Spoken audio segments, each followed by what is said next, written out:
Hello,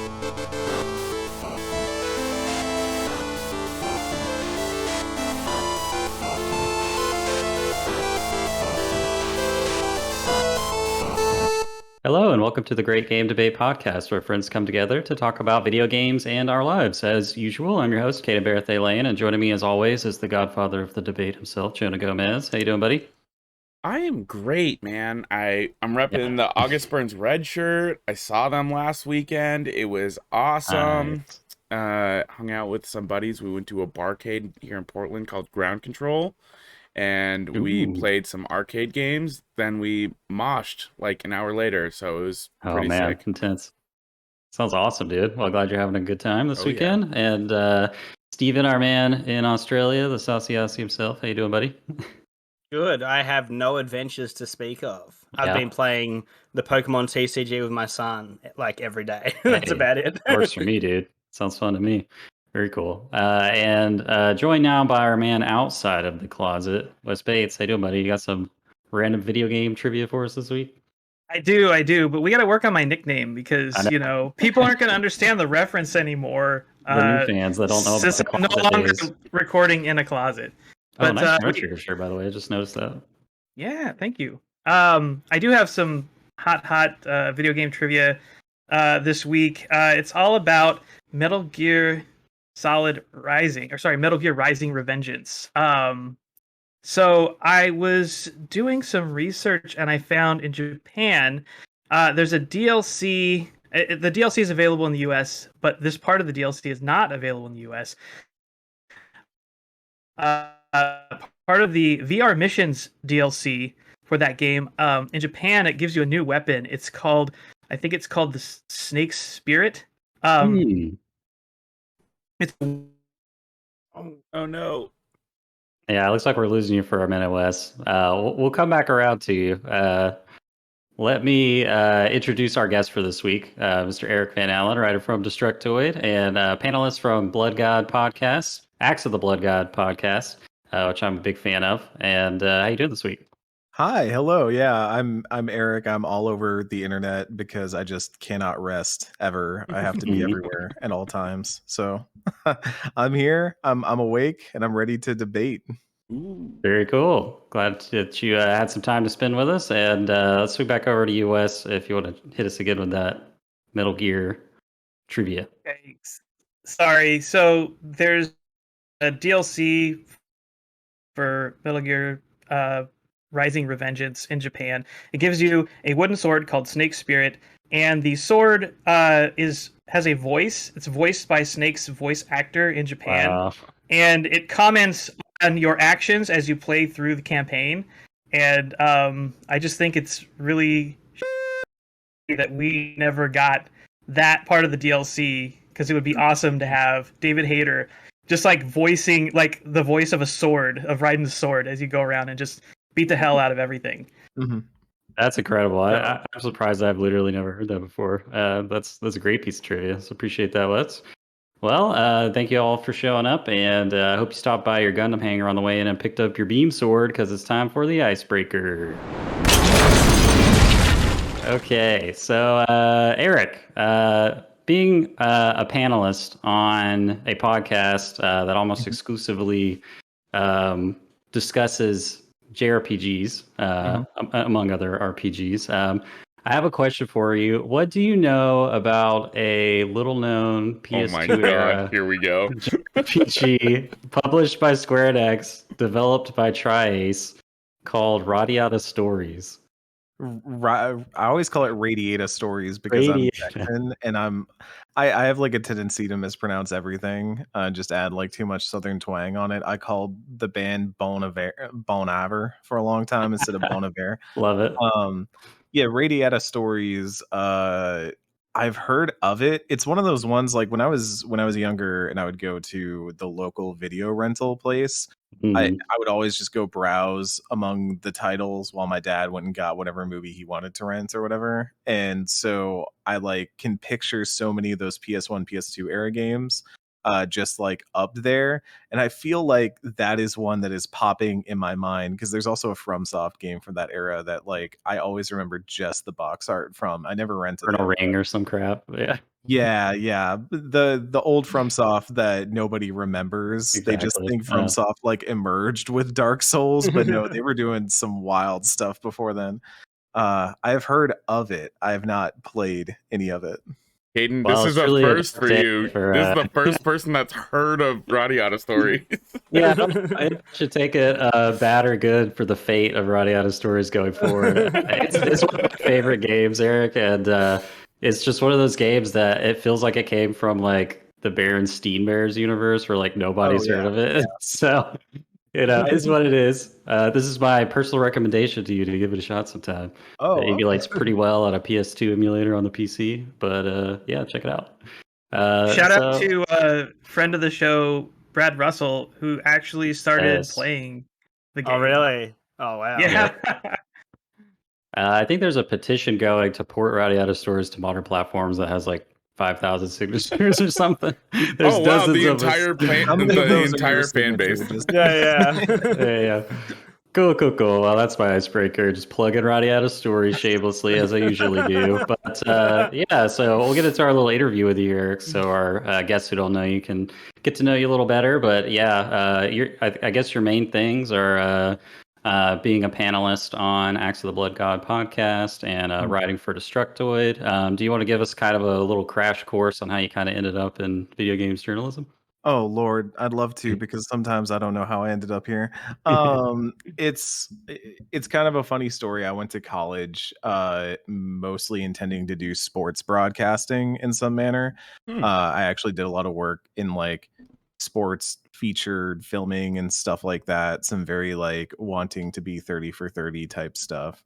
And it was around senior year as I was like getting really good at doing camera work and writing because you have to write and stuff like that. That I also started to pay more attention to. I'd always read Game Informers and stuff like that, but that never like clicked in my head that like, oh, people do that and thus they must have jobs where they get paid to do that. I always thought they just kind of sprung forth like FromSoft with Dark Souls. It was around that time that I started getting into a little website called Giant Bomb, and they were kind of like my portal into paying attention to the actual world of like people who work in games on the media side. They were a huge inspiration early on for me. And it was around that time that I was graduating. I started looking into a lot of jobs that were in sports, but I also started like poking around video game stuff, and I kept getting gigs. I kept getting opportunities to keep on moving up, and I was also just, the deeper I got in, the more exciting it was. Like I was finding a way that I was melding this hobby that I like together with something that I enjoyed doing. And that's why I always give the advice to people when they want to get into the media side. I say like, make sure that you want to write, make sure that you want to create media, not necessarily that you just like video games, because For sure. that's not what the job is. I don't spend my days playing video games. I play video games in my off hours most days. But I bounced around for a bit. I was freelance for a long time. I was at Compete, which was Kotaku's esports vertical, for a while. I was freelance again after that, and then I went to US Gamer, which is where I met up with Kat Bailey and Nadia Oxford. Really, really enjoyed my time there. It was a wonderful website that is sadly no longer with us to this day. Shouts out to the pandemic. And after a little bout of freelancing again, I wound up at Destructoid, and that's where I'm currently writing. And then because of my time at US Gamer and chemistry I had with Kat and Nadia when they went independent with Axe of the Blood God and struck out, it was around almost this time last year that they reached out and they were like, hey, we're looking to add like a permanent third chair to the Blood God, and we'd be interested in talking to you about it. That was when I came on, and it was around a few years back actually that one of my friends who I came up freelance writing with, Kenneth Shepard, dared me on N7 Day to do a podcast with him about Mass Effect, because we've known each other for almost a decade at this point, and we've never podcasted about Mass Effect, despite both loving that series. And so out of that, me calling his bluff came Normandy FM, which is a retrospective podcast we run nowadays. We're currently on Cyberpunk 2077, which is a nightmare, but a really fun nightmare to pick apart and talk about. But yeah, so that's kind of, I ended up being in a weird place where I like to say I pivoted to writing where most people pivoted to video. But I kind of just wound up here like a lot of other people did by just chasing, wanting to tell stories, wanting to talk to people, learn the stories of how they make things, the stories of how they create things, the things they struggle with, the things they're excited about, and then wanting to share that with other people. Whether that's through reporting, whether that's through interviews and feature writing, that's some of my favorite stuff to do. And also along the way, I just got really into RPGs. Yeah. I always liked RPGs, but turns out that podcasting about them is also just a thing I'm able to do. So I'm happy I get a chance to do it with, honestly, two of the smartest RPG people around, Kat and Nadia rule. Cool. And so, that's how I am. I just get on by. I'm a little Texas boy who likes to podcast. Awesome, man. Write about things. Oh yeah. Yeah, that's great. Shout out to Axe the Blood God. I started listening to it a few months ago, and I'm just addicted to it now. I don't miss an episode, and you all just have really great chemistry, and love your takes and your reviews and all that kind of stuff. We just can't bring up Final Fantasy VII Remake. We can't. It causes too much bloodshed on all sides. Seems like it, yeah. Yeah. I'm curious, in your time doing games writing, are there any particular features or like interviews that you're particularly proud of, or were like near and dear experiences to your heart, or got to interview anyone really cool or anything like that? I have 3 Okay. that come to mind immediately. One of them was for Compete, and it was kind of the first story that I had like get really big, and might be to this day my most read story I've ever written. It was tracking down the source of this old internet picture of a guy duct taped to the ceiling playing Counter-Strike. Because if you've ever been on a I've seen that. forum, yeah, you've seen the guy who's duct taped to the ceiling and he's kind of like playing Counter-Strike, and it was this old joke about like, oh, LAN parties, got so wild and stuff like that. I dropped it into a meeting one day because we were just coming up with story ideas and stuff like that. And I think I made a joke about being like, oh, somebody should really track this down. Like, can you imagine finding this out? And somebody on the Kotaku staff, I can't remember who, just dared me, was like, okay, then do it. Like, if you think that's interesting, you should go find it. And that turned into like 3 months of following up on Reddit posts and talking to random people. There were a lot of people who pretended to be the guy duct taped to the ceiling, which is bizarre to me to this day. Yeah, I had multiple people who were not that guy, who then later because I had to like call school superintendents and things like that to like verify attendance records, and I did eventually like get in touch with the folks, and I think there's actually like a documentary out there now about it, which is just wild. Yeah, I think my article and stuff appears in that. I have not watched it because I get super anxious about watching anything that involves my work, so I just stay far away from it. But that's number 1. Number 2 Incredible. is the first time when I started at USG. It was in like May of 2019, and Kat was immediately like, "You're going to E3," and I'd been to E3 before, but it was on like kind of a lower scale. I was like writing for a volunteer website that very much just showed up, took appointments, played demos, wrote about them, got out. This was like, you're going to E3 and your first meeting is going to be interviewing the heads of Pokemon.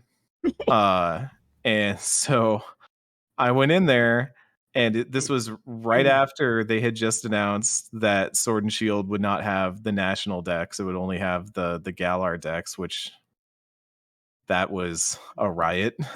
And I'd like sit down and right away just like ask them, be like, why did you do that?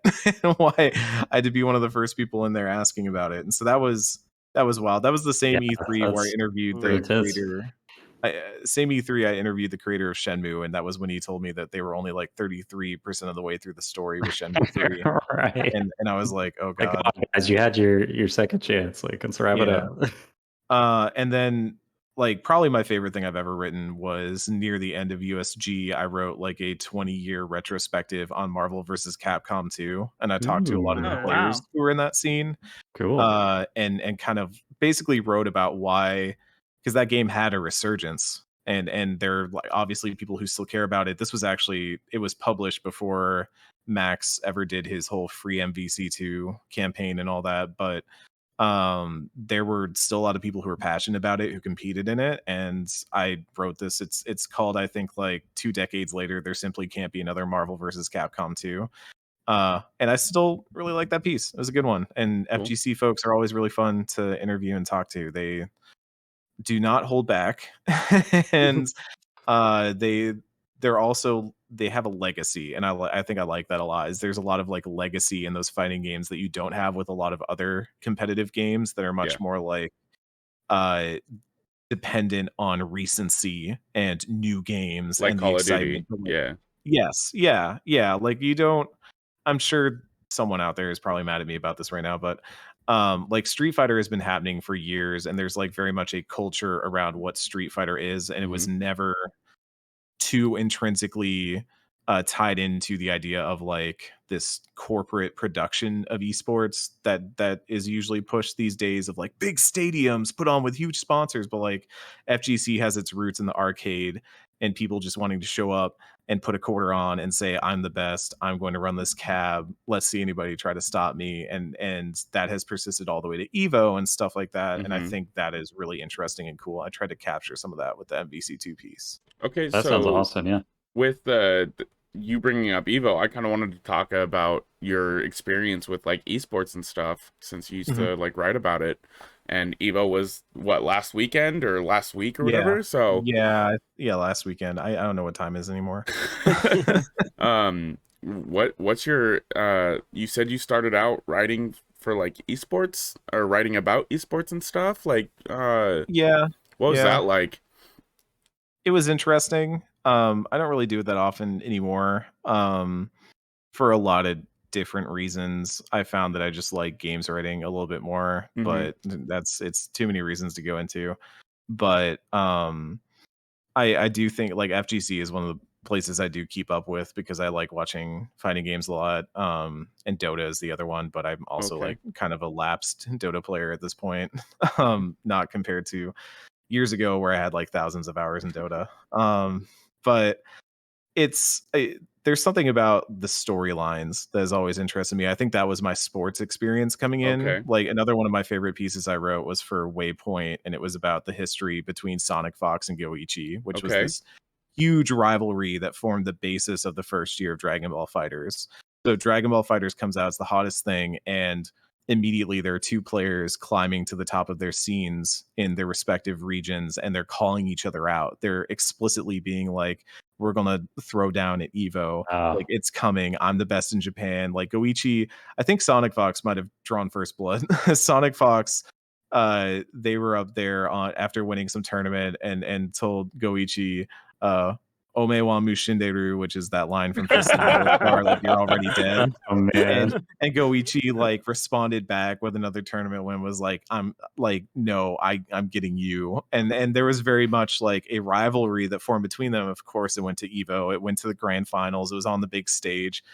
I wrote a profile of Sonic Fox at the time for Wired that was really fun to write, and I got to follow, basically shadow them throughout Evo, and write about their what eventually became their grand finals victory at Dragon Ball Fighters.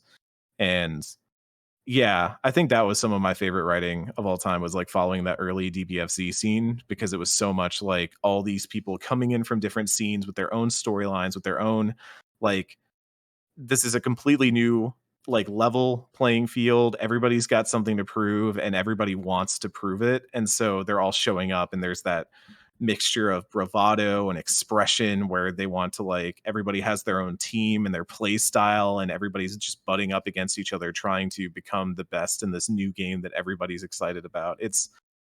How can you not love that? It's great. Yeah. Was that the same year that Sonic Fox just like showed up and like wiped the floor with every game that they played? Like they came in first. They won like first place in like 6 or 7 different games, right? I don't remember if it was that year or a different year because I think Sonic dropped out of Injustice the year that I was following them. Okay. Yeah, Sonic Fox, incredible fighting game player. Like Ridiculous. still, the Skullgirls win at the most recent Evo was incredible to watch, and they are just, I mean, they have an understanding of the game that is just not different. Like other people could get it, but they also just understand it intrinsically in a way that is so second nature. It's amazing to watch. There was a moment where I was talking to them between a set as they were warming up for the next round in Dragon Ball Fighters, and they were talking to me, and then a TO came up, and so they were like bouncing back and forth between us answering questions while also doing combos on the TV. And like barely looking over, like just running these combos, these bread and butters that they had like installed in their brain. It was incredible to watch. I mean, That's just insane. so much of that early DBFC was about, you know, Sonic Fox's unstoppable offense versus Goichi's immovable defense. That was like the entire narrative around them, and it was so well. What a time! What a time! Yeah, amazing. Cool. Well, before we move on, Eric, where is the best place for people to follow you and follow your writing and check out your podcasts? The best place is going to be my Twitter account. Sadly, I am still on that website. That's at Cmoosi, SEAMOOSI. You can find my writing at destructoid.com. You can follow me on Axe of the Blood God. That's at Blood God Pod on Twitter, and Normandy FM. That's at Normandy FM Show on Twitter. Cool. Very cool. Very cool. All right. Well, with that, I hope you all are ready for a debate.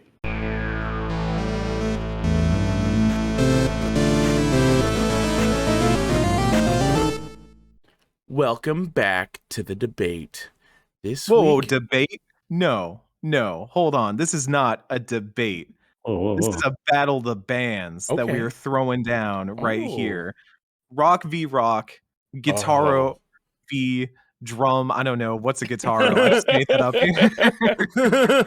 We're bringing new instruments in. Let's go. Battle of the bands. Okay. PS1 game, Guitaro Man. Guitaro Man. All right, yeah. Exactly. I'm changing my decision halfway in. I'm just like, Guitaro Man now. Do you want to restart that? No, it's good. It's beautiful. Let's go. All right. Then, you know what? I'll accept your challenge. Caden, you mind running the debate for me this week? Oh, I got you. All right, let's go, baby. All right. If we're having a battle of the bands, tell me, Eric, what video game band are you bringing to this battle? Oh, quite simply, the exquisite cover band of Guitar Hero 2, banger to banger, wall to wall, nothing but hits from the team over there at Harmonix and crew. Harmonix and friends? I don't know. Harmonix and friends. Okay. What's your answer to that, Jonah? All right. Well, I'll do a counter offer with from Harmonix as well, Rock Band 3. Okay. Bigger, badder, and better, some might say. Well, the judges will decide that one, Jonah. Okay. It's debate rules. We have an opener, a rebuttal, and a closing statement, 2 minutes each. Steven, how do you feel about volunteering to be Sis Trophy this time? I'd love to. All right, so the two of you at any time, at any portion of your debate, you could call upon Steven to defend you or lambast your opponent for 30 seconds. As our guest, Eric, I will let you decide if you'd like to open the debate or close the debate. I'll open. Okay. All right, the confidence. Uh-huh. All right, well, I will give you a countdown, and you'll have 2 minutes for your opening statement. 3, 2, 1, debate. Now, we're all familiar with the era of the plastic instruments. That was arguably ushered in well before the days of Harmonix. You have things like Guitar Freaks and such like that, but Guitar Hero really brought it to the home console. And you know, Guitar Hero, totally valid, totally fine in its day rhythm game, but Guitar Hero 2 not only saw Harmonix grow into its own, elevate its systems into what they became nowadays, the good stuff, you would say, but also brought what I think is some of the best set list construction that we have ever seen. And I specifically want to highlight set list construction because I do think as we move into the era of DLC and live service, that you lose the essence of having like a mixtape of like this. You have put out one disc, it's got the songs on it, and they have curated this selection of tracks. And the selection of tracks in Guitar Hero 2 is absolutely phenomenal. I mean, you start out and you're in tier 1 and you're already playing things like Mother by Danzig. That's like classic guitar lick, the mother don't on my way. Like it's perfect. Tonight I'm Gonna Rock You Tonight by Spinal Tap. Great song, great pick. Heralds to the history of rock. It goes to 11. And then you keep going. And I gotta tell you, the way that they build licks off of things like Heart-Shaped Box, Message in a Bottle, this is a love letter to the guitar as an instrument that I think later games get away from. And Guitar Hero 2 itself is really just all about the guitar, its excellence, its riff, its power throughout so many songs, and so much of history stretching across so many genres. And I that's all I gotta say. Other than that, like it's also got a killer bonus track list that is absolutely excellent. We'll talk about more in the closing statement. Bye. All right. Well, Jonah, that was quite a knowledgeable, intelligent, and well-structured opening statement there. How you feeling? I'm feeling good. I came prepared. All right, I'll count you down. 3, 2, 1, debate. All right, let me take you back to 2010 when rhythm games have been a staple for about 5 years now. Let me take you back to Rock Band 3, where not only do you have guitar, bass, drums, but also keys alongside you can have 3 other vocalists, creating 7 people playing. This opens this game up to be the ultimate party game. Imagine having your friends, your mom singing, your sister's backup singing, your dad's rocking out on the drums. And there you are, just jamming away on the keyboard. Some people didn't really care for the keyboard, but I thought it was a cool addition.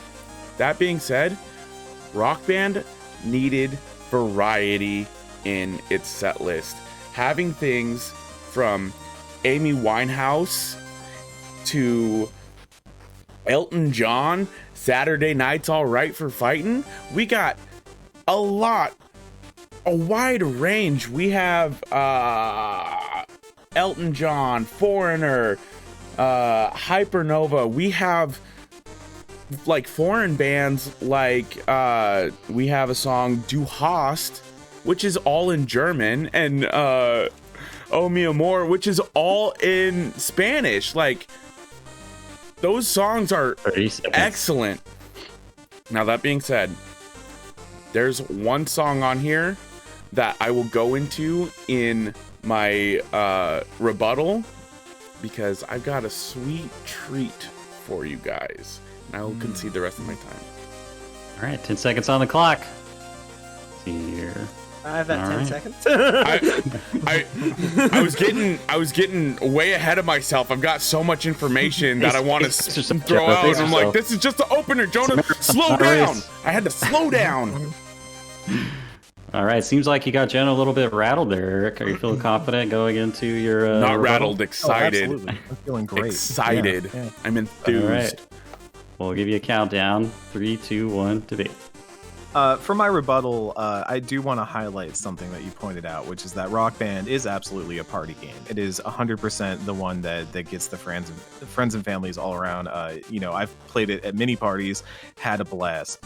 The thing that Guitar Hero 2 does, outside of just focusing on the guitar, which I think is a major boon to it, that it has a clear love for the guitar through songs like Miserlou, through songs like Rock This Town, Psychobilly Freakout, YYZ, like so many different songs that clearly love what a guitar can do and sound like. But also it is in love with the idea of the score chase and wanting to push yourself to get to higher degrees, higher levels on that guitar and gradually gain mastery over the instrument. And I feel like Rock Band doesn't always push that out of me the way that Guitar Hero does. I believe I can assist trophy. Can I assist trophy in now? I'd like to get Steven in here for some rebuttal because I know you got some heat on the rebuttal. All right, Steven, you have 30 seconds. 3, 2, 1, go. It seems. Oh no, you just messed up your audio, Steven. Too powerful. We can't hear you at all, Steven. He must have bumped his input cord or something. So, do you? You still have a minute on the clock, Eric. I think he had himself muted. Am I back? Yeah. There we go. You're back. Okay, I'm not going to get up, but I really needed to explain this because in a party scene, the worst thing about a party is that you're handing over the AUX. And what does your mum choose if you're saying you're in this family environment? Imagine by John Lennon. And what's the guitarist doing? Audio listeners, we're watching Steven standing there doing nothing. Doing exactly what a guitarist does during Imagine by John Lennon. Okay, and we're done with Imagine. Let's move on. Other terrible songs to put on there. Get Free by the Vines. Should be on Rock. Should not be on Rock Band. It should be on Guitar Hero. It's a terrible, terrible song to play as a band. It goes nowhere. Red card. You're done, Steven. You're out. Yeah, All right. I'll bounce off that just to say that, like, I do think that in setlist selection, Rock Band has to please everybody, and so too frequently you end up with a lot of songs that are very good on certain instruments at the lack of entertaining things to do for others. I do think the inclusion of keys is interesting, but ultimately makes the screen a little bit crowded for me, and also I think keys just kind of always felt like the less paid attention to cousin. It's that character that shows up in the Brady Bunch. Like, it's the Scrappy Doo of Rock Band. Here comes the keys. They're like, oh, they're here, and I guess some of our songs will use them.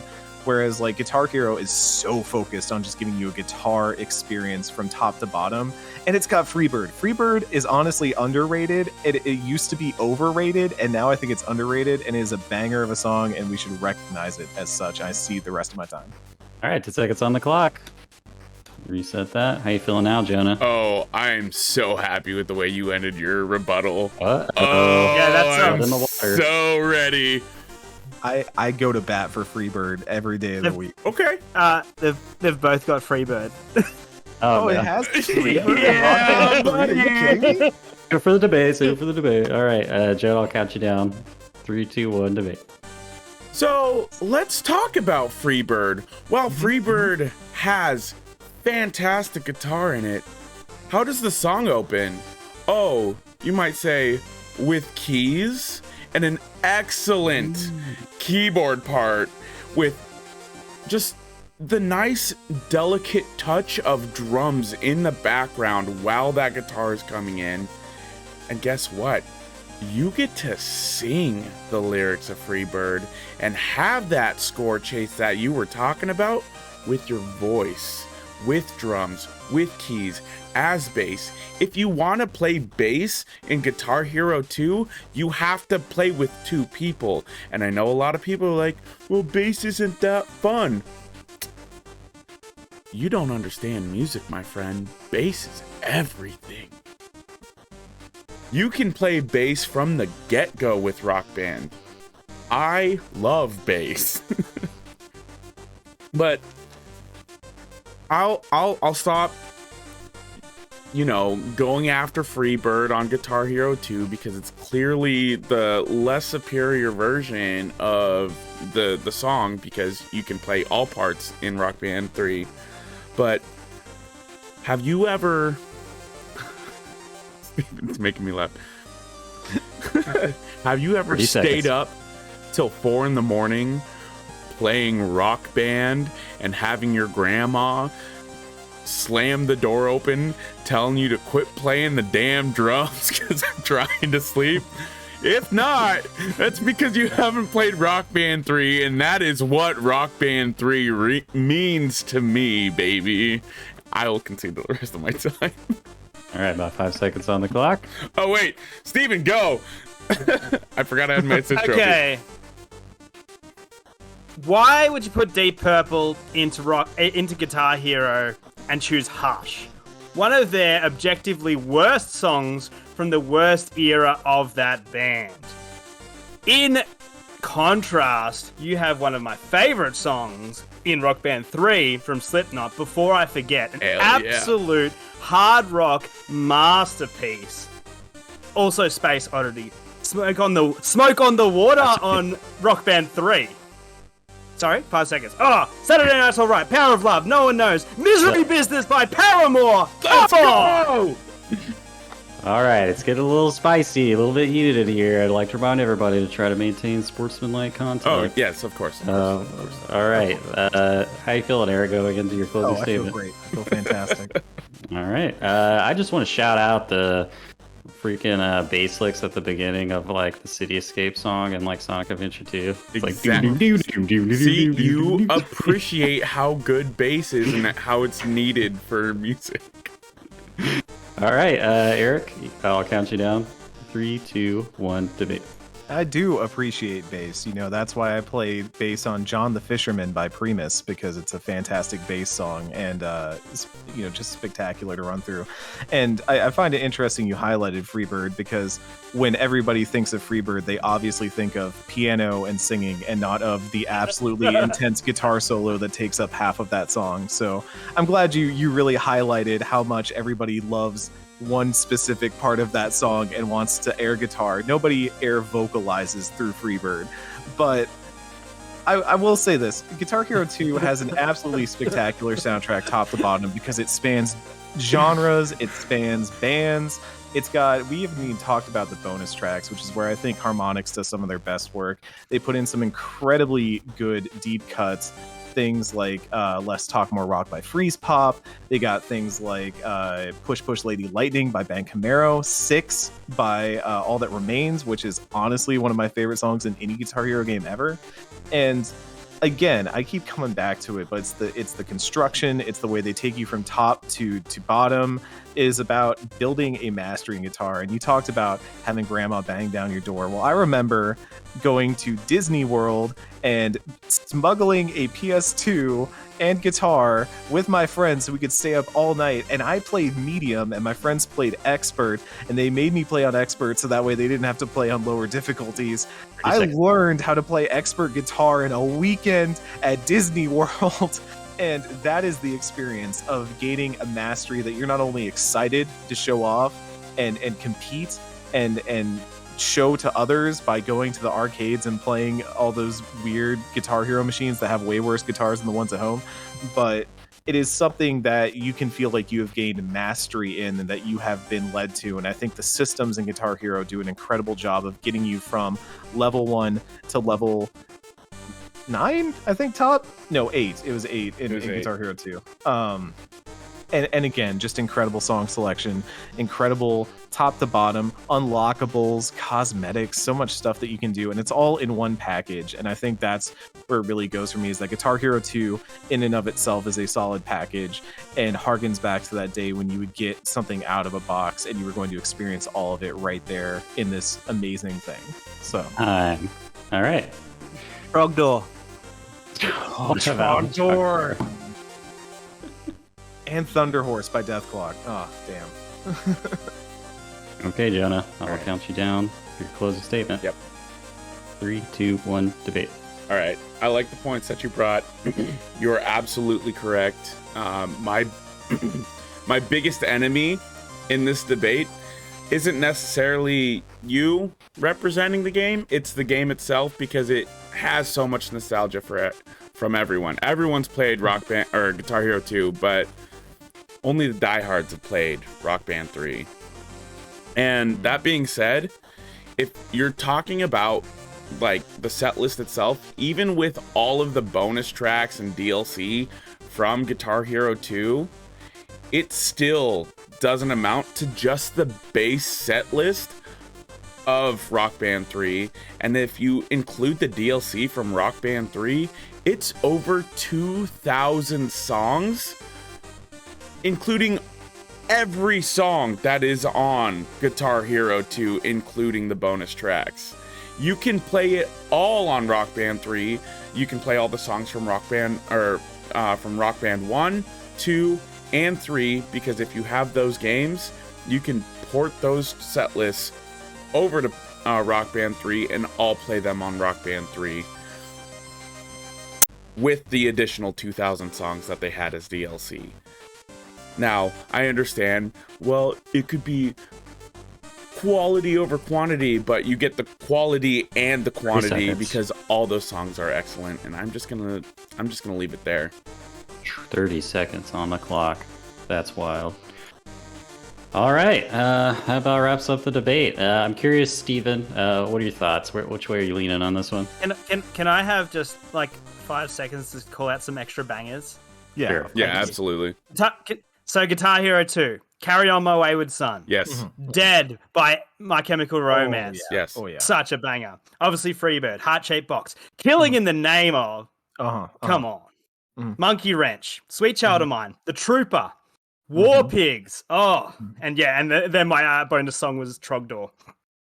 and yeah, the one that two that I missed from Rock Band 3 were Freebird and Crazy Train, which I said after that Vice City Simps, because they're both on the Vice City soundtrack, and Everybody Wants to Rule the World as well. So just bangers everywhere. Yeah.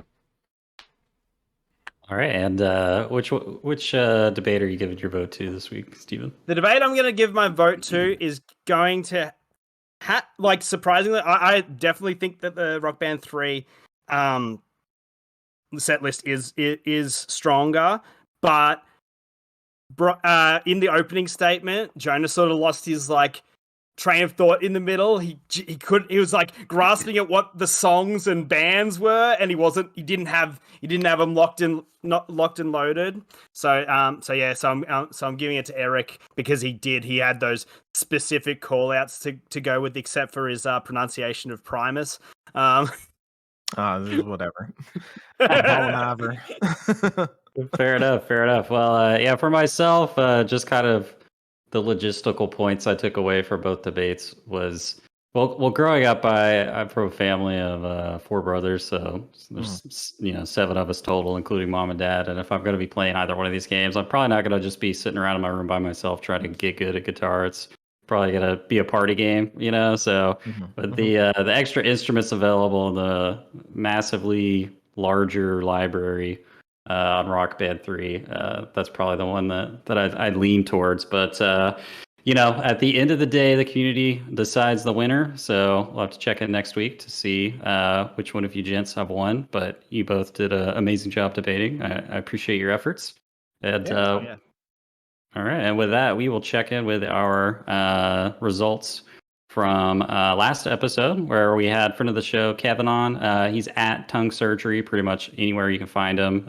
Twitter, Discord, itch.io. He's a indie game developer. I think he's got a short indie game he developed up on itch.io called Dragon Daycare. Currently working on another indie game. Check it out. But we had a 4-way debate about which game series deserves to be brought back from the dead, with Kevin representing F-Zero, Steven representing Banjo-Kazooie, Jonah with Earthbound or Mother, and Wes with Okami. So beating out F-Zero by 2 votes, Wes took it away with Okami. So congratulations, Wes. The thirst is real. The right game won. What can I say? Oh yeah. Let's get back to fighting in circles. All right. Well, with that, we'll move right along to the pitch.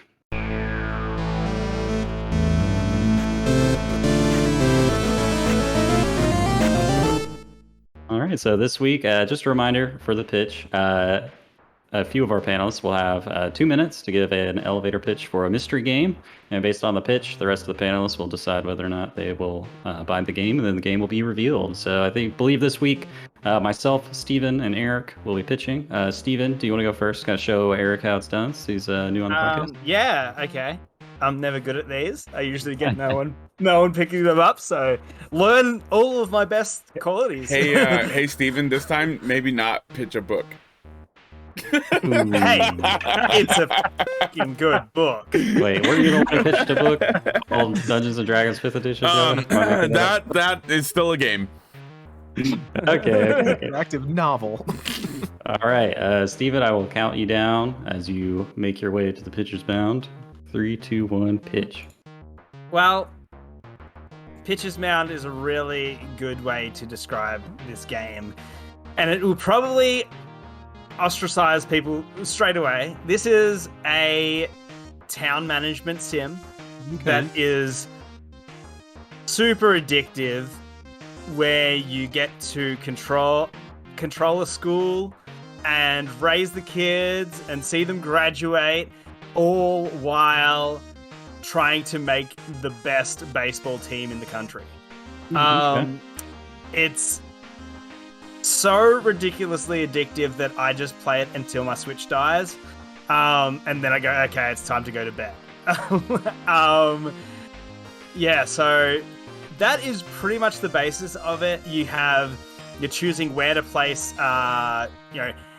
different shops and buildings in your school to get better bonuses, and if you place multiple things in the right position, then you get extra bonuses, and they have different names for them, kind of like Loop Hero in that aspect. But yeah, it's either you're in or you're out. It's very cheap. I think it's under $10 usually, and it was on special for $7 or something like that on the eShop recently. But yeah, if you like little easy management sims that actually have an endpoint, and there's no fail state, you will get to the end eventually. No matter what you do, you just progress and progress. And it's just my little comfort food. And that's me. All right. 15 seconds on the table. Yeah, I think I'm in just based off of trusting your taste in games, Steven. I myself am not hugely into simulators or management games like Civilization or The Sims or anything like that. I don't think you are either. So if you're into this game, I think it might be that bridge that I can cross into the genre. So I'm in. What do you think, Eric? You said baseball and Loop Hero on the same pitch, so I'm already pretty in off of that. So yeah, I'm down. This sounds good. What do you think, Wes? I was not in until Steven said that there is an end and you'll reach it no matter what. Because these sim management games are not my thing, but you sold me with that and the fact that it's cheap. So yeah, I'll give it a shot. Jonah, what do you think? My favorite part of this segment is just trying to guess the game as Yeah, I the have no people idea what are this is. pitching it. And at first I thought it was 2 Point Campus. That's the one that just came out, right? Yeah. Yeah, it's the hospital. But Oh wait, no. they came out with a new one. But Mhm. I have no idea what this is because I didn't know there was baseball. And I believe that price point is too cheap to be that game, so I have no idea. But with an end in sight, yeah, I'll buy in. All right, 4 for 4, yeah. Steven. Yeah, so this game is called Home Run High. So I don't know I'd have to look up who it's made by, but they've made a heap of games, and I think they originally they feel mobile-ish because they are that sort of they had some games. They had one called Hero Dungeon Village or something like that, and it was really cool. It was a little bit more AFK, but still city building. And you would send off heroes to do quests, and then they come back with loot and stuff like that, and sometimes they die or whatever. And so, again, it was this town management, but again, it had this endpoint, which was the coolest aspect of it, that you weren't just doing mindless, numb mobile gaming stuff. So I played that and had a really good time, and then I saw this one pop out, and it's much more interactive because you actually get to go to the matches, the baseball matches, and you can use cheer points. So it's a bit like Digimon in a sense. You use cheer points to say go for a home run, or go all out, and all of their stats will get buffed. I always feel like I'm wasting those points though, because it just buffs them a little bit, and then they'll just strike out or something like that. But as you progress, it just says, start high score is the start of the main game. And so it's just however many years it takes you to become the best baseball team in the nation. You just, it takes you however long. So I'm 5.5 years in, and it feels unfortunate because you're oh no, I just got my third year students, my seniors, to be really good at baseball, and then you've got to see them go. But it's got some timey-wimey stuff, and they end up the following year, they come in as freshmen again, and they've still got their base stats. Yeah. And so then you just so that they can eventually just be perfect baseball players. Like I haven't got them there yet, but I'm currently second in the nation, first in my local area. So I got to the World Series last year and came like I got through the first round of the World Series. So yeah, That's I'm getting there. That's Yeah, cool. that's pretty fun. What's the art style like? It's just pixel art. Nice. It's cute. Like the cute pixel. And yeah, like it's I'd say the probably the only downside is that the interface feels like it's primarily meant to be mobile, and I think I could do touchscreen, but I just use controls. So like it feels fine, but then if you press a certain button, sometimes it'll bring up a cursor, and you're like, oh no, I didn't mean to do that accidentally. Back up. Just make So yeah, it feels like slightly simplified sometimes, and I really would love to get into the weeds on some of the stats, and it doesn't have quite enough information. But then when the students graduate, it'll tell you how many home runs they had, what their strikeout rating was, all that sort of stuff, and it's really cute. Yeah. You know, Very cool. offhand, just really quickly, how long would you say it takes to get to the top? I mean, I'm sure it depends on This how one's good you probably are, but because it's interactive, it feels the longest because you do go to the matches. You can simulate them, and they'll like just do the highlights, and then if it's like, one of your best batsmen, there's two on base, and you can go for a home run, it'll say drop you into the game, and then you can offer the cheer points and all that sort of stuff, or watch it. So you can watch it sped up, or you can simulate, and it goes fairly quickly. But it definitely feels the longest because of the fact that there's more interactivity than the other games, which are a little bit more AFK and more just city management, or town management or whatever. So I'm not 100% sure. I feel like I might be getting close to like 10 hours because I'll like as I said, like what's a Switch life? 3 hours, So like I'll burn my Switch out like most nights just playing this game. So yeah, I don't know. I could be close to 15. I feel like Dungeon Village, which is a good one to start with, might be like 10 or 8 hours. Yeah. That's such a cool, interesting little idea of a game. Yeah. Let's play a And high what was, school that's trying to get to win the World Series. That's so fun. Yeah. What was the name of the game one more time, Steven? Home Run High. All right, very cool. And next up to the pitcher's mound will be Eric. Are you ready for me to count you down, sir? Yeah, let's go. All right, 3, 2, 1, pitch. Now, we all love space travel, right? We all love traveling in space. Yes. And let's say you're on a nice, relaxing space cruise, having a good time when you're suddenly roused from cold slumber and told that the ship has locked down and there's something on board. It's not human. Whatever it is, it appears human, but it wants to slowly, one by one, erase each and every single one of the people on board until there's nothing left.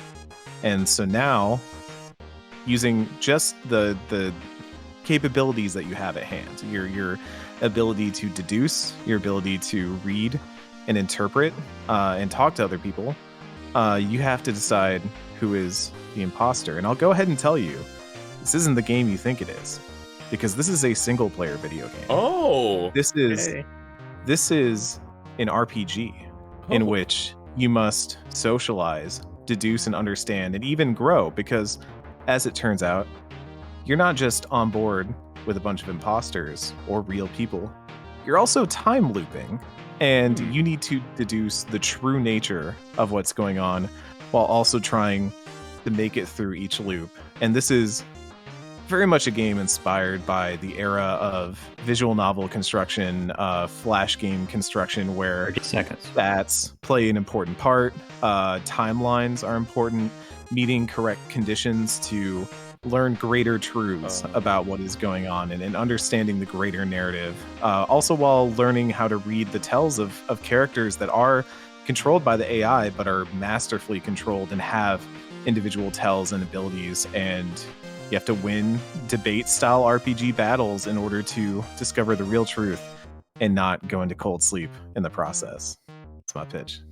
All right, this is wild because this is like word debate. I think this I is know like what game this the- is. this is like the nonary games mixed with bloody what's that? Outer Wilds mixed, mixed with Danganronpa. Like what? Yeah, this is crazy. Mhm.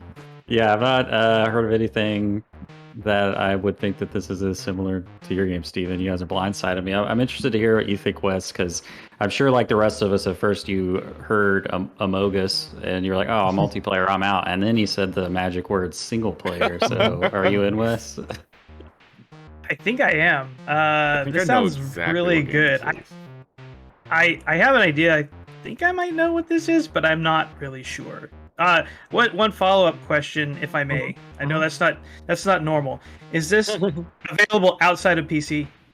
Is on PC and the Nintendo Switch. Okay, I'm in. Interesting. I'll do it. It just seems like such an interesting melting pot of ideas. I'm completely perplexed and attracted by. So yeah, I'll check it out. What do you think, Steven?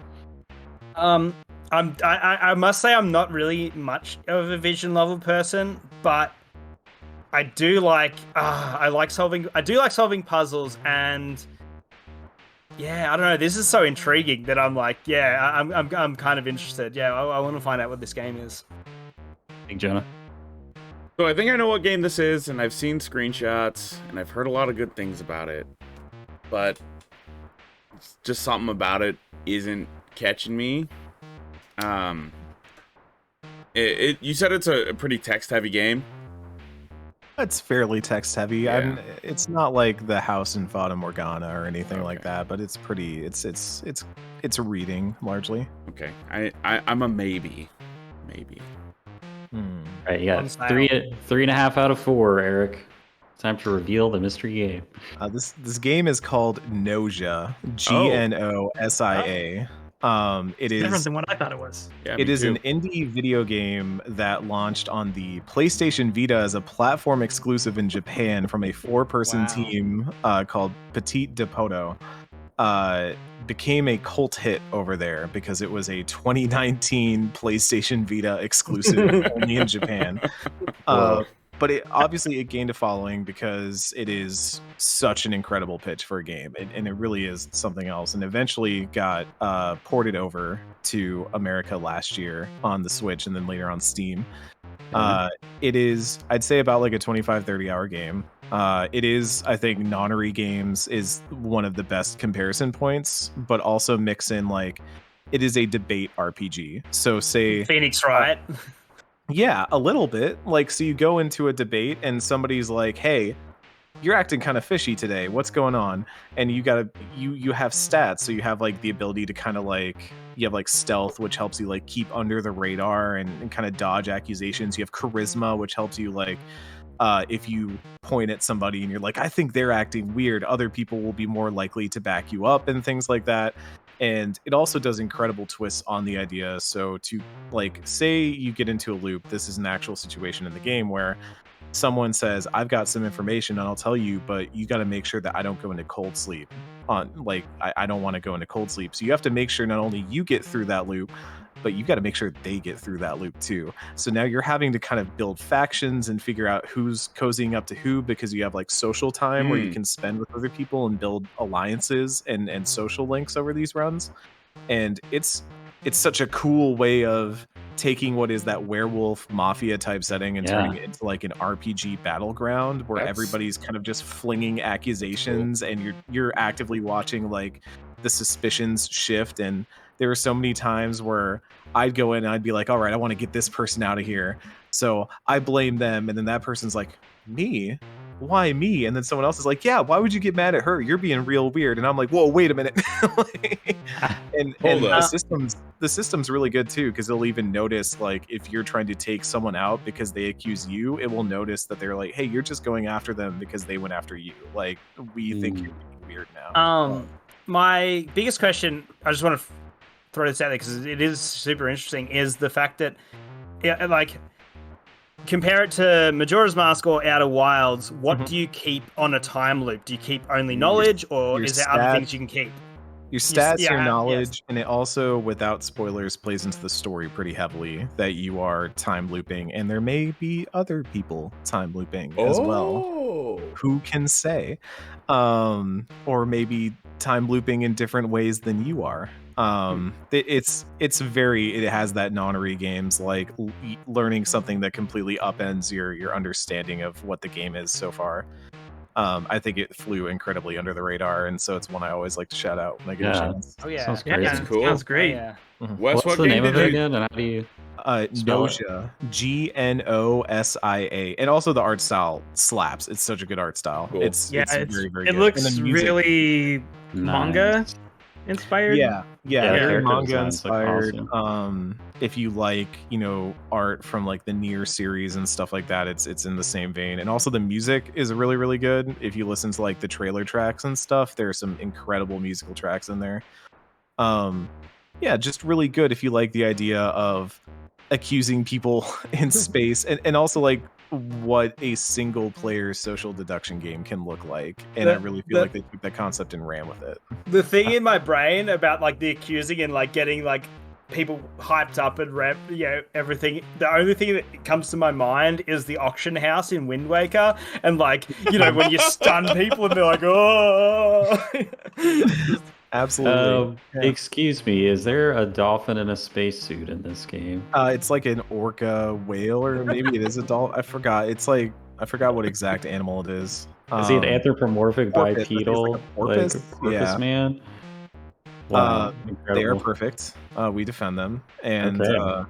yeah, it is also like if you want a game with a varied cast, there are several non-binary characters in there, and there's a lot of really cool just designs, and really like one of the main characters that kind of becomes your kind of companion throughout it is Setsu, and they are probably one of my favorite characters from last year, even in a year like compared to some like the Hades characters and stuff like that.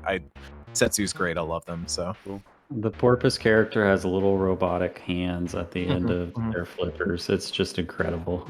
yeah, there's a lot of good gags involving that character specifically. Well, all right. Thank you for the pitch, Eric. Another amazing sounding game that I did not know existed. So, all right. I will close this out for the pitch if Jonah or Steven wants to count me down. Yeah, I got you.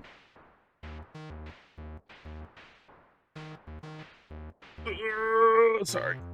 It's funny that both of your games in different ways had to do with time loops, and in a way my game does as well. It's kind of funny how that just happened. All right, Caden.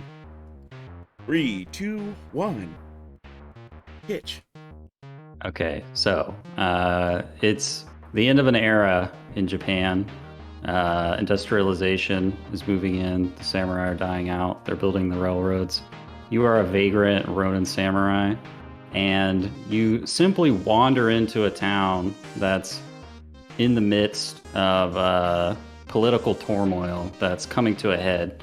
And everyone on either side is trying to get you to join their side and help them, but you don't have to do either. And you can even do nothing if you want to. This is an extremely interesting game where it literally only takes like 60 to 90 minutes to complete a run of the game.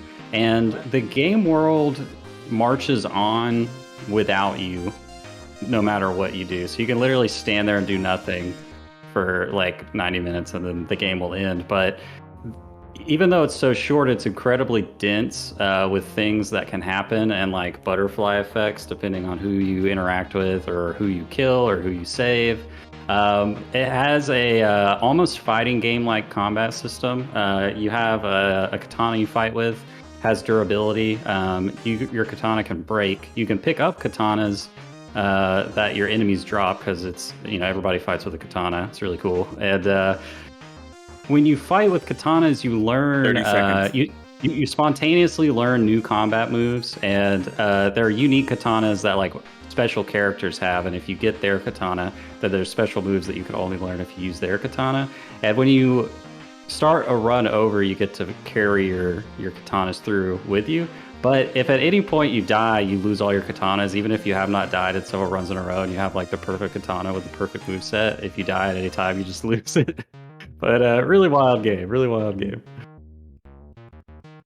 Okay, I have one question for you. Yeah. Can you carry 3 katanas? You can carry 3 katanas. You can only fight with one at a time, but you can have Oh. up to 3 that you could switch between. Then I'm out. Dang it. I'm just kidding. Is one of the katanas like sucking your life energy out of your arm? All of the katanas are mundane, normal katanas. There are some silly ones. There's a guy who fights with like a big piece of like a big piece of a steel railroad track, and if you beat him, you can use it as a katana. I'm in. Okay, I guess again, I'm not the biggest on roguelites. Mm. This obviously doesn't sound like a roguelite in the fact that the game will end. You will get to the end, much like Home Run High or whatever. But will I get my bang for my buck in 90 minutes? I think so, because what's happening in the world is so like the world feels alive. Like there's all these characters that if you don't intervene, they're on a schedule to do certain things and meet other characters and clash with them. So you can almost kind of do like a walking tour of this environment and just kind of like watch as like people are fighting. There's 2 major clans that are fighting against each other over like control of the railroad or something.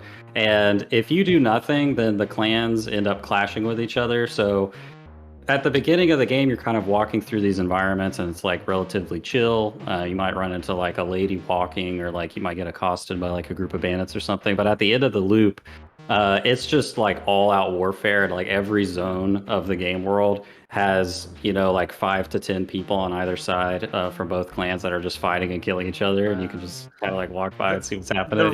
The realization of the Last of Us 2 set pieces. That's really cool. I did want to include that the game has like a physics simulation, so you can like trip over pieces of furniture. You get in a fight in like a restaurant and like stools and tables are flying everywhere, and while you're trying to fight people off, you'll like, if you step over a stool, you'll trip and fall to the ground and then they'll cut you up. And I guess the most important thing about a katana game is the combat good? I think it's pretty good. It surprised me how much depth there was, because you have to do certain things to unlock certain of the special moves, and then you can combine them in any combination. Like the depth of the move list is like comparable to like a character in a fighting game. It's got guard breaking and parrying, like, Do you have something, Wes? Sorry, I think. Yeah, I just wanted to say I think we're getting a little out of the context of this segment, because we're supposed to just. I didn't even. Yeah, we're not supposed to ask questions. I just got too excited. Well, it's a pitch. I'm allowed to ask questions. I'm asking as the person do a 10-minute playing. pitch. So Yeah, I forgot we were supposed to talk about it after I revealed the game. Okay, Steven, are you buying the game or not? Well, based on the questions I asked, yes. All right, Wes, you buy the game? it sounds interesting and short. So yes. Okay, cool. What do you think, Jonah? Yeah. I think I know what game it is, but yeah. Okay, Eric. Yeah, sure. If it's 90 minutes, why not? Yeah. Yeah, this game's pretty wild. It's called Way of the Samurai. It's a PS2 game. Yep. I had never heard of it until someone in our community streamed it in just a private stream for me. Not just someone in our community. Shout about Jonah. Not just anybody in our community. Mist Riven himself was playing this game on our. That does all the music for our podcast. Yeah. So, yeah, check him out on social media at Mr. Riven if you need some music work done for any projects. But yeah, he did a private stream just for me and played through a whole loop of the game. Took us about 90 minutes. He was explaining all the mechanics, and like it's just doing a lot of things that are like super unique for the time that it came out, that it seems like no one really did anything with those ideas going forward. So like a lot of the things the game is doing still feels really unique and stands out. Who Super knew? cool. PS2 games and just having the livable worlds. Yeah, the livable world with NPCs on a schedule sounds a little bit like writing out of stories. I guess I have a type. And moving on now to the last segment. Yeah. All right. Well, that was a pitch. I'll hand things over to our resident game master, Wes, and we'll see you in the game.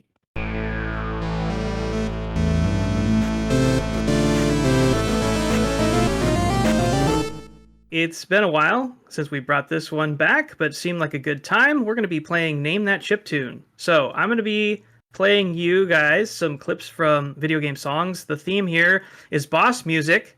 This is boss music from pretty much any and every genre of video game. If you guys think you know the game that these tunes are from, shout your name. I'll pause the music and you have a chance to guess. You have one chance per song. If you get it right, you get a point. If you get it wrong, you're out for the rest of that round till we move to the next song. Any questions? Let's do it. All right. Here we go. Here is track 1.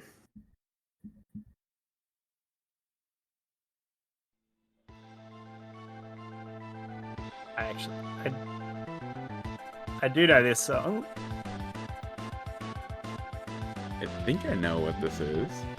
Eric, Yes, Eric. Final Fantasy VII. No. I'm gonna keep Dang. playing. Steven? Yeah, Steven. Is it? Go Man, ahead. it's either Chrono or Final Fantasy VI, but Final Fantasy VI? It's Final Fantasy VI. Oh, Yeah. Dang. I thought was- maybe it was 8. All right. Oh, it sounded too advanced for 6. Yeah. Polyphonic No, that is tones. Final Fantasy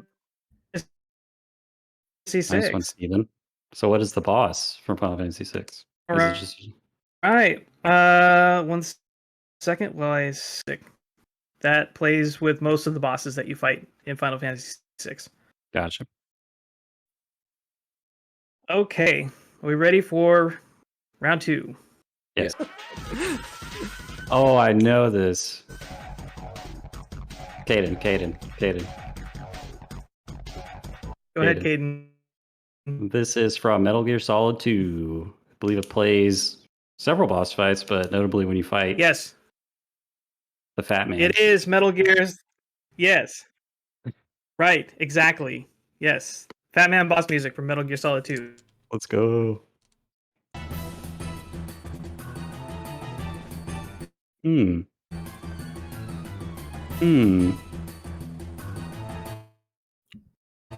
Sounds familiar. Gives me JRPG vibes.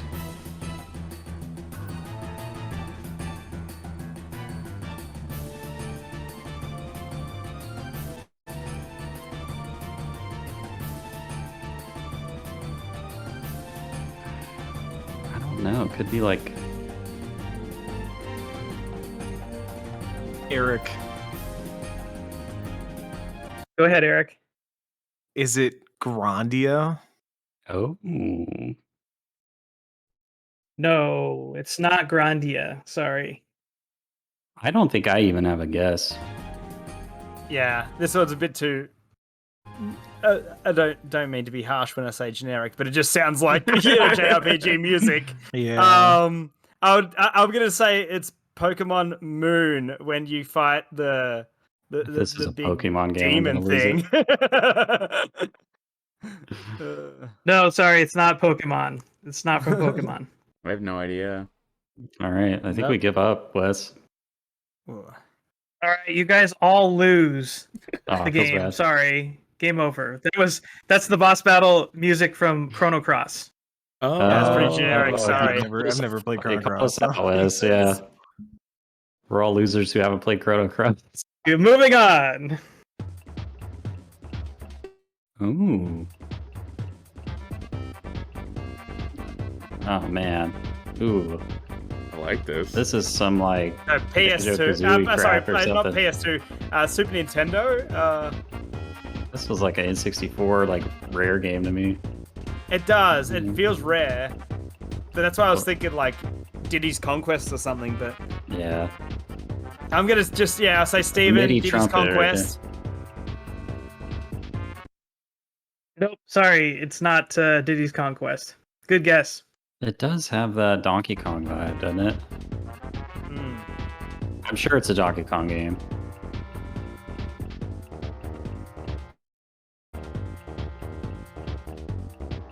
Jonah? Jonah? Go ahead, Jonah. Is it from Yes, go ahead. Is it from Donkey Kong Tropical Freeze? No. Oh, Sorry. It feels earlier than that. Wrong game. More Caden. primitive, yeah. I don't think it's from Country. Go ahead. I'm just gonna throw out Donkey Kong Country. Sounds like a Donkey Kong game. Throwing darts here. Nope. It's gonna be 60. Sorry, It's gonna not be Donkey Kong. 64. Yeah. Oh, it's not Donkey Kong. Yeah, I'm gonna say Eric. I'm just gonna throw Banjo Tooie at the wall and see if that sticks. That Well- is boss music from Super Mario RPG. Oh, Wow. All right, yeah. That does Never not played that sound one like either. Squaresoft at all. no. No. That's a fun track, though. I love that. I do. Yeah. Yeah. Next tune.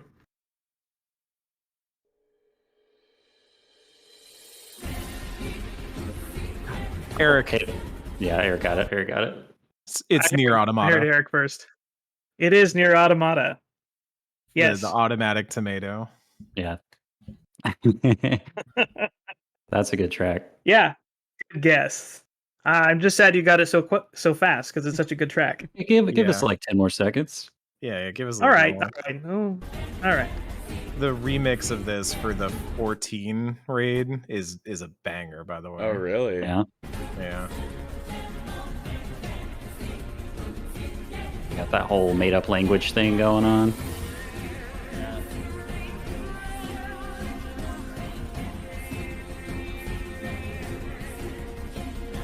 I've been debating replaying this game. I think it's Yeah. been Yeah. long enough. I think it's time. I love go that back. the music in these games can sound so epic and ominous at the same time. Yeah, yeah. Yeah, the whole game's meant to feel melancholy. Yeah. All right. On the board, Eric. Finally. Good job. I can't miss that one. It's like one of my top 5 games of all time. I can't miss that one. Right. Moving on to the next one. Here we go. Mm.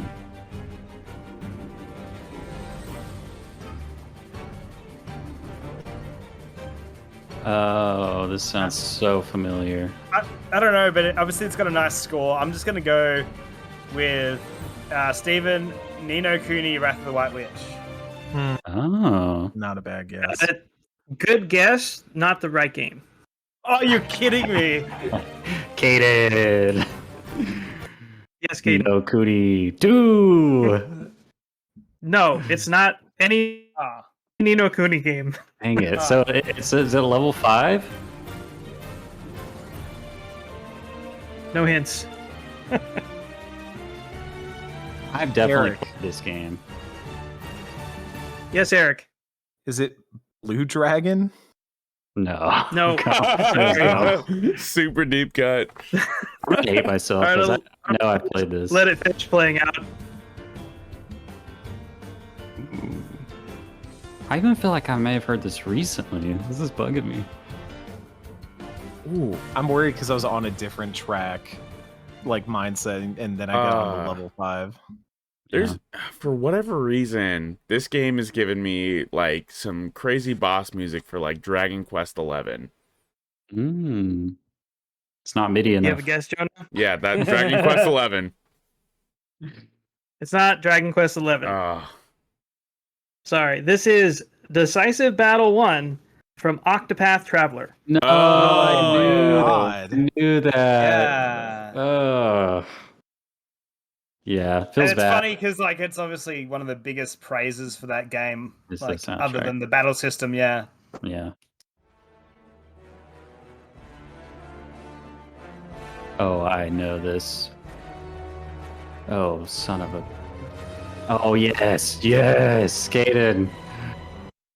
Yes, Ludwig the Accursed from Bloodborne. that's the one. Oh, Yes. Wow.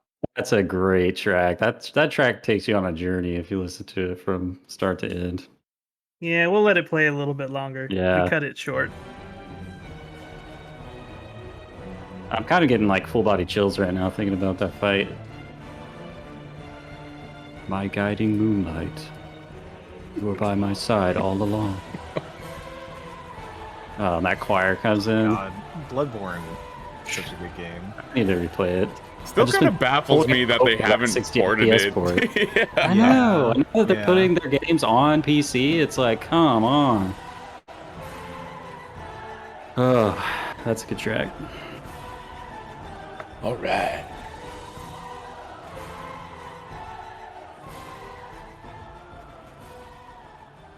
Do you wonder if Nope. it has anything to do with the Japan studio closure?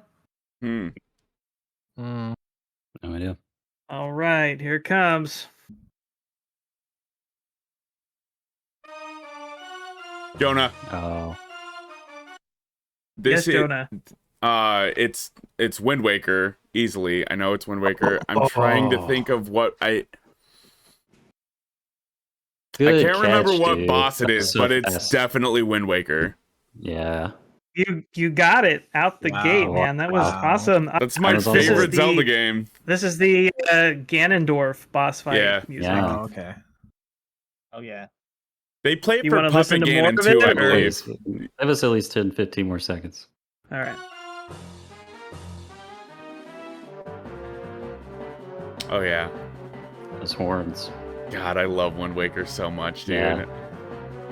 Yo, what's the Wind Temple boss? The music on that one, that big sandworm. Oh. Flappy mouth. The music in that one is so good.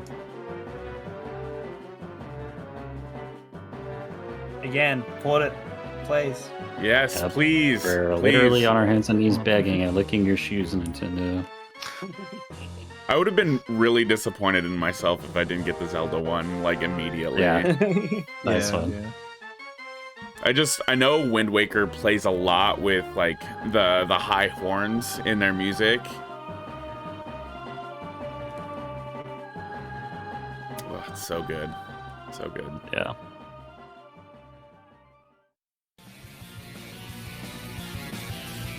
Hmm.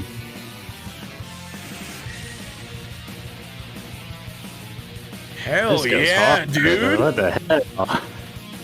I feel like I know. This is some like Xenoblade shit. Oh my god, the Squeal. squeal was so good. Caden. Yes, sir. I think this is Xenoblade Chronicles, unless I'm high. You are not high. It is Xenoblade Chronicles. I just played that last month, so I'm really glad that I remembered that one. Bro, the music goes so hard, dude. The music is probably the best part of that entire series. Oh Like, it's my incredible. goodness. This track is called "You Will Know Our Names," Hell That's yeah. good. That's good. Nice. and it's very good. Ooh. This is some like Persona or Jonah? something. I don't know. Yes, Jonah. Is it Persona 5? Sorry, it's not Persona 5. Okay. Oh, wait, and this is a boss battle song? I just had that context in my head. This is really good. Oh. What game has the audacity to have a boss battle song like this other than a Persona game? Oh. Yeah. I think I have an idea of a game that has the audacity to have a boss battle Yeah. like this. Eric looks like he's on to I something. swear I've heard this before. It's Yeah. killing me. Wes, if nobody guesses it, I want to get one more guess. I won't take the point if I get it right. I just want to do another guess. Yeah, All that right. was Do we good. have any? Do we Yeah. have any other guesses before Jonah takes another stab at it? No. I'm gonna say Strange Journey. Nope. No, okay. I will just throw Persona 4 out there because it sounds like a Persona game to me, but I don't Well, know. No. No. I Sorry. have no idea. Nope. No, Is it No idea. Yakuza Like a Dragon? Nope. Oh, okay. Nope. This is High Spec Robo Go from Sonic Mania. Oh my god, I was thinking Sonic. I was like, Sounds like a is this Sonic song. Sonic game? Shout out to Oh, Sonic Mania. I wouldn't have got Sonic Mania though. I would have guessed like a 360 title or something. But I have to go Oh. listen to the Sonic Mania OST. Like, Sonic Mania has one of the most kickback awesome OSTs. I just love it. I listen to it all the time. That was funky. I love that. that was really Yeah. really good. Yeah. Okay. Damn it. This I is feel like I should know this song for some reason. I don't know why. this is a Japanese game joint for sure. Almost gives me like Undertale vibes a little bit. A little bit. I don't know. It's a bit too fast, but it gives me Mega Man vibes. But Yeah, I like the pixel tune with like the. It sounds like live drums on top of it. I need to remember the name of this just to make sure I remember the name of it right. Yeah, okay, Eric. Yes, sir. This isn't Turtles in Time, is it? It's not Turtles in Time. You said that like it's. It is a turtle game. So it could. Oh, Jonah. Steven, Shredder's Revenge. It's Shredder's Revenge. Nice. You sniffed it, Eric. You sniffed it. Yeah, I was like, this has some Surely that was your Turtles point. beat 'em up energy. Yeah. Yeah, nicely done.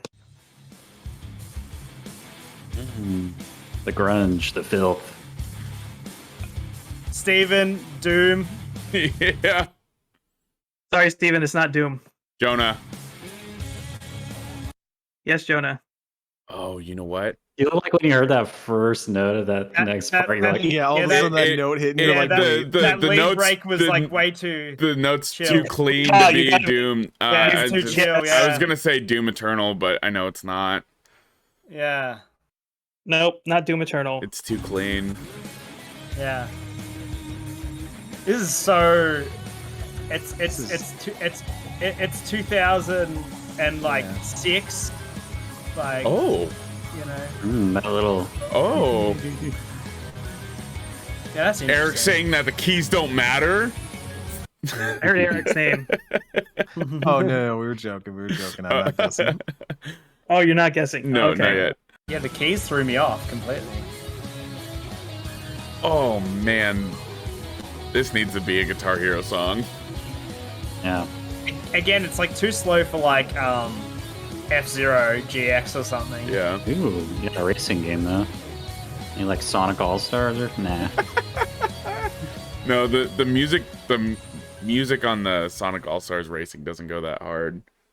Yeah, that bit that's like do do do do do do do. I feel like if I knew this song, that's what would remind me Yeah, of it. I don't that think bit I've heard this throws me out before. off the most. Yeah. Like, There was like a melody I recognized in there too, but Oh, I can't put We have where it's any, from. I think any guesses? I think I've got a second guess. If you'll allow me to do a second guess.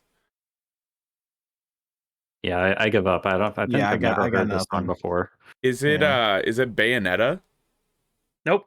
Oh, Okay. Bayonetta's You- a good guess, I think. Yeah.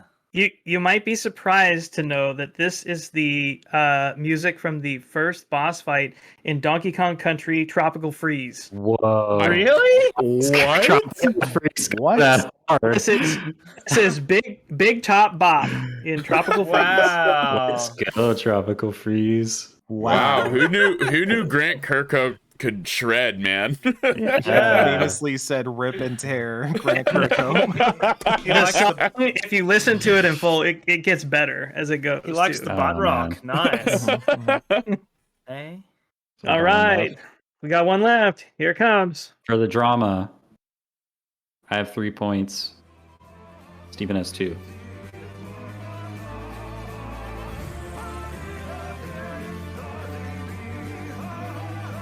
Oh no. I don't know. This could be some like So Devil May melodramatic. Cry or like. Yeah, that's what it feels like, yeah. Spill your dark soul. Eric. Eric. Yes, Eric. Fire Emblem Three Houses. That's it. Oh, Whoa! nice. You got Cool. it. God-shattering star from Yeah, Fire Emblem yeah. Three Houses. It's that dude in the back going like, and like that's always Three Houses. It's the Pearl Jam lead vocalist in the background. Yeah, it's Nice. Eddie Vedder working on his classical opera back there. Oh man. You know what? Nice. I got the only one that mattered, the Zelda one. Mm, Let's mm, go, mm. baby. Please. That's accurate. That's You accurate. have not been disgraced, Jonah. I can keep my All Master right. Sword and Hylian Shield on my wall. So Caden takes the win with 3. Eric and Steven tied for second with 2. And Jonah got 1. I got the most important point. That's all that matters Yeah. to me. You won in your heart. That's not Two so more bad. than I thought I'd get, so I'm happy with that. Man, I was hoping All right, you were nice gonna job. throw in some Earthbound in there, get some Mother music in there, dude. Those Yeah. games have good tunes, man. Mhm. I'm just so happy that you included a Metal Gear Solid track. Like that made my day. Yeah, that was a Like, good track. Yeah. All right. Thank you so much, Wes, for putting that together. I know it's a lot of effort on your part, and we all really appreciate it. It's always a ton of fun. My favorite part of the show. And with that, we've made it to the end of the show. So congratulations, everyone. You can pat yourselves on the back, and we'll go around and have our final words. As our guest, Eric, you can have a final word. Feel free to plug anything you want to plug, or just literally say anything that's on your mind. Yeah, you can find my stuff on Twitter at cmoosey, Eric Van Allen at Destructoid, Normandy FM, Axe of the Blood God. Go support us there. A lot of rad people, a lot of rad folks that I work with. And I don't know, play Nausea. It's a cool game. Support indie games. Like go find indie games and support indie games. Go check out places like itch.io and stuff like that. Every time I hear someone lament that there's not enough games coming out this holiday season, I'm like, you're just not looking. You're just not looking. There's indie games all over this year that are awesome. Play stuff like Norco, Citizen Sleeper. There's so much good stuff out there right now. That's what I thought you were pitching with Citizen Sleeper. Yeah, me too. Oh, Citizen Sleeper is such a banger. It's so good. It is 100% on my game of the year list. It's very, very good. So yeah, go play indies and support the things that I do. That's my takeaway. Awesome. Oh, yeah. Jonah, final words / Discord housekeeping. I know we got a game club coming up. Yeah, we got a game club for Stray next Sunday. Pretty stoked for that. Final thoughts. Rock Band 3 is a superior game to Guitar Hero 2. But I will die. But Guitar Hero's controllers are far superior over the Rock Band guitar controllers. Guitar Hero 2 needs no addendum at the end of the show to make it win. That's Oh, damn! Steven, final thoughts? You Will Remember Our Names song from Xenoblade made me think of my favorite metalcore, one of my favorite metalcore songs of all time, which is A Story to Tell by Woe Is Me. So check that out. Freaking banger. All right, Wes, final thoughts? Yeah, I got a couple of things. First of all, just wanted to apologize for my audio and video issues this episode. That always it's always frustrating when this kind of stuff happens, but had to turn my camera off earlier because it just wasn't coming through well. So outside of that, just want to say thanks, Eric, for coming on the show. It was an absolute pleasure having you here. I got a couple of things I just wanted to mention. I was on a couple of other podcasts recently for a little outlet you might know called Game Informer. Yeah. For the Video Gameography podcast with Marcus Stewart. I was a guest panelist there for the Devil May Cry 3 and 4 episodes. So please do me a favor, go check out those discussions. They were really, really good discussions, a really fun time. It was a real honor to be asked to come on the podcast and to talk about Devil May Cry with some friends of ours over at Game Informer. And I would love it if you guys check it out. I didn't get a chance to throw in my vote on the debate earlier. I just want to say, I think Eric had the whole thing for me up until the very end when Jonah said that you can play every song that you can play in Rock Band 2 in Guitar Hero 3. And that won me over, Jonah, so you get my vote. Yeah. Nicely done. Thank you, sir. Yeah. And I think that's it. Sweet. All right. As always, I've been your host, Kid and Birthday Lane. Thank you for joining us. You can listen to the podcast on YouTube, Spotify. Just search Great Game Debate Podcast. You can find us on Twitter.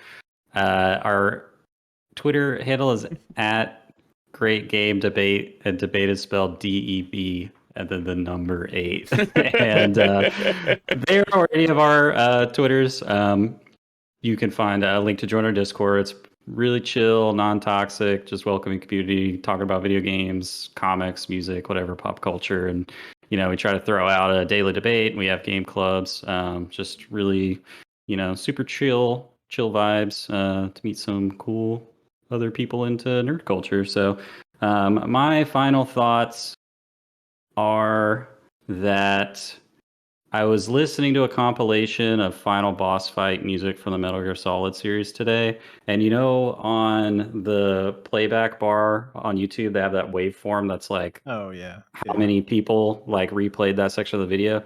It's going like this, like all the way up to Metal Gear Solid 4, and as soon as it hits Metal Gear Solid 5, the video just flatlines. It's like people don't care anymore.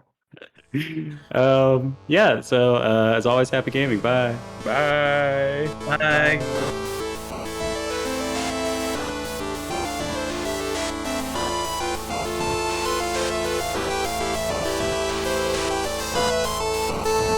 As always, a big thank you to our friend Misdriven for the music in our podcast. If you like what you hear and you want to check out more of what they have, you can pay them a visit on Twitter at MIST_RIVEN 719 or on Bandcamp at Misdriven. Thanks again for tuning in. Till next time. All right. Welcome back to the debate. This week, we've got a fun one. Oh. I was waiting for you to chime in. Yeah, no, I was waiting for when. Okay, let's roll it back. I was like, You gotta have a word, Jonah. I guess it's one. no, I got the word you. is one. I got your cadence now. Okay. we can roll it back. Okay. All right, give me a second. On the outtakes. I should put that in as the post credit Thing scene, on but the end, yeah. I want it to feel authentic. It'll feel authentic till they listen to the post credits. That's true. Okay. Yeah. Exactly. Welcome back to the debate. Oh, I fucked up again. God. Yeah, this one's definitely in the post credits. Stretch it. The debate. Jesus Christ, Jonah, get your together.